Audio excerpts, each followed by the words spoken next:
WFI के दंगल में मोदी की एंट्री से बदल गया सीन। ब्रजभूषण ने समेटा बोरिया बिस्तर, साक्षी मलिक बन गई दंगल क्वीन। बेटियों के सम्मान में मोदी ने दे दी शाह के दोस्त की कुर्बानी। क्या आपको पता है ब्रजभूषण और अमित शाह के यारी की कहानी? मोदी ने एक तीर से लगाए दो निशाने। पहले कुश्ती संघ से आउट, अब ब्रजभूषण के राजनीतिक करियर पर भी डाउट। मोदी के दिमाग में चल रहा बड़ा खेल। क्या 2024 के चुनाव में साक्षी मलिक को मिलने वाला है बड़ा रोल? करीब 6 महीने लंबे विवाद के बाद ब्रजभूषण शरण सिंह के 12 साल पुराने WFI इतिहास का आखिरी पन्ना मोदी ने अपने हाथों से लिख दिया, जिसमें लिखा गया कि बहुत हुआ बेटियों का अपमान, अब बोरिया बिस्तर बांधकर गोंडा की ओर लौट जाओ जजमान। उधर 12 साल बाद WFI के इतिहास में नया अध्यक्ष मिला। इधर साक्षी मलिक ने अपने जूते उतार कर रख दिए। भारी प्रेस कॉन्फ्रेंस में एक बेटी की ऐसी बेबसी की खबर जब मोदी के कानों तक पहुंची तो फौरन ब्रजभूषण को दिल्ली तलब कर लिया गया।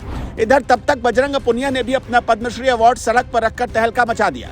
बस यहीं से पूरी बाजी पलट गई। एक रात पहले जिस WFI के नए पैनल का गठन हुआ उसे भंग कर दिया गया और दूसरी तरफ ब्रजभूषण की बीजेपी अध्यक्ष JP नड्डा ने क्लास लगा दी। अंदर खाने खबर है कि इन सबके पीछे PM मोदी का आदेश था, यानी पल भर में दबदबा कायम करने वाले पोस्टर से गायब हो गए। रोनी सी शक्ल लेकर ब्रजभूषण मीडिया के सामने आए और WFI से अपने संन्यास का ऐलान कर दिया। लेकिन तब तक उनके दोस्त संजय सिंह की कुर्बानी ली जा चुकी थी। लेकिन सवाल यह है कि क्या PM मोदी के दिमाग में कोई इससे भी बड़ा प्लान चल रहा है? क्या सांसद ब्रजभूषण शरण सिंह के खिलाफ मोदी साक्षी मलिक को उतारने वाले हैं? क्योंकि साक्षी मलिक जाट कम्युनिटी से आती है। वैसे भी जाट वाइस प्रेसिडेंट धनखड़ का मुद्दा गर्म है। ऐसे में साक्षी मलिक को अपने पाले में करके मोदी 24 का पूरा गेम प्लान बदलने की तैयारी कर रहे हैं। लेकिन सवाल उठता है कि ब्रजभूषण शरण सिंह का क्या होगा? जानकार बताते हैं कि ब्रजभूषण अमित शाह के करीबी हैं। कुछ रिपोर्ट्स के मुताबिक जब शाह को गुजरात बदर किया गया था तभी ब्रजभूषण शरण सिंह उनके साथी रहे। कुछ रिपोर्ट्स के मुताबिक जब केंद्र में UPA की सरकार थी और अमित शाह को गुजरात में लगातार परेशान किया जा रहा था, तब भी ब्रजभूषण शरण सिंह उनके साथी बने थे और UP में उनका हर तरह से ख्याल रखा था। अब सवाल उठता है कि क्या अपने दोस्त को बचाने के लिए शाह कोई समझौता कराएंगे? वैसे भी ब्रजभूषण शरण सिंह की हिस्ट्री कई काले पन्नों से भरी है। कभी अंडरवर्ल्ड डॉन से उनके संबंध होने का दावा किया गया। रिपोर्ट्स कहती हैं कि दाऊद के बहनोई इब्राहिम कास्कर की हत्या में अरुण गवली के शूटर शैलेश विपिन को ब्रजभूषण सिंह ने ही शरण दी। फिर 1993 में दाऊद इब्राहिम के 4 शूटर को भी शरण देने का आरोप ब्रजभूषण पर ही लगा।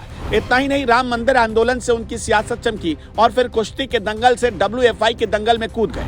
2011 में WFI के अध्यक्ष चुने गए। 3 बार कुश्ती महासंघ के अध्यक्ष बने। 3 साल तक कुश्ती महासंघ के उपाध्यक्ष रहे। यानी 1 दशक से भी पुराना दबदबा मोदी के इशारे पर खत्म हो गया। अब जरा उस कहानी को भी समझ लेते हैं जिसमें ब्रजभूषण के चित होने की कहानी लिखी है। वो तारीख थी 18 जनवरी 2023, जब दिल्ली के जंतर मंतर पर स्टार फेम वाले पहलवानों ने ब्रजभूषण के खिलाफ मोर्चा खोला। इस प्रोटेस्ट में विनेश फोगाट, साक्षी मलिक, बजरंग पुनिया जैसे पहलवान शामिल थे। इन खिलाड़ियों ने ब्रजभूषण सिंह पर महिला पहलवानों की यौन शोषण का आरोप लगाया। लड़ाई लंबी चली, कई मोड़ आए, लेकिन अपने ही अखाड़े में ब्रजभूषण चारों खाने चित हो गए।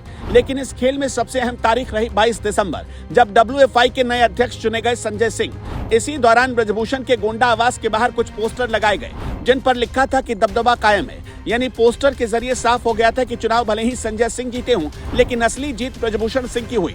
और इसकी झलक उस समय देखने को मिली जब जीत के बाद संजय सिंह की जगह ब्रजभूषण सिंह को मालाएं पहनाई जा रही थी। लेकिन मोदी के कानों में जैसे ये खबर पहुंची, रविवार को खेल मंत्रालय के फैसले से सारा खेल ही बदल गया। ना ब्रजभूषण बचे और ना ही उनका दबदबा, ना ही खिलाड़ियों को चढ़ाने वाले वो पोस्टर बचे और ना ही उनके दोस्त संजय सिंह WFI के अध्यक्ष बचे। मोदी ने एक तीर से 2 निशाने साध कर कई संदेश दे दिए, जिसका सबसे पहला संदेश है, बेटियों के सम्मान से कोई खिलवाड़ हिंदुस्तान बर्दाश्त नहीं करेगा। आपका इस खबर पर क्या सोचना है, हमें कमेंट करके जरूर बताइएगा।